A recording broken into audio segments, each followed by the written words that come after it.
How's it going, everyone? I'm the Hunger Guy, and today I'll show you how to make a Polish omelette.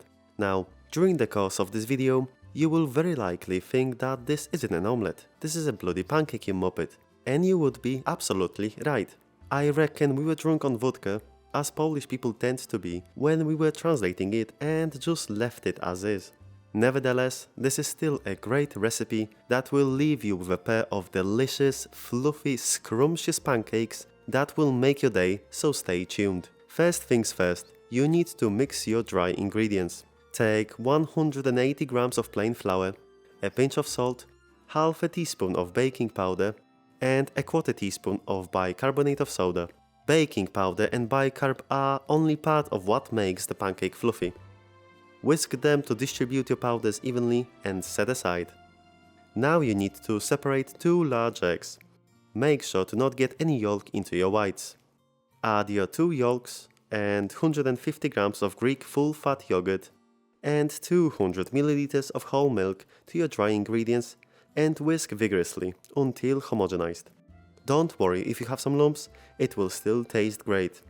Set it aside and grab the whites and mix them until you get medium peaks. A hand mixer does an easy job of this, but you can use a whisk if you want a workout before eating.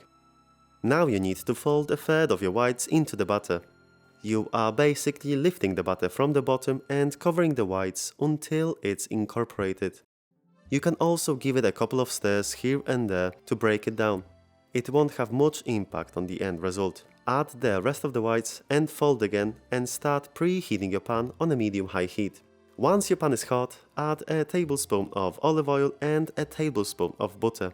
By combining the two, you get the fluffy flavor notes from the butter, but avoid burning it by adding the olive oil. You want to make sure that the fat gets to the temperature before you add the butter, as this is vital in creating the tastiest part of the Polish omelette, the crust. Pour in your butter and cook for around 5 minutes covered, until the top surface is dry and the bottom is nicely browned, and then flip it over. This recipe makes around 2 omelettes. Traditionally, we fry a single large one per person, but you can make it American style and fry several smaller ones. It's all up to you. Fry it for around 2.5 minutes on the second side to get it browned and serve. Now, you know you are in for a treat when you see those beautiful golden crispy edges on your omelette. Listen to how crispy they are. Personally, I always eat the middle first and leave the crust for the end. In Poland, we usually eat it with jam, but feel free to add toppings of your choice. And look how fluffy it is on the inside. I hope I made you excited to try this recipe. Thank you for watching, and I'll see you next time.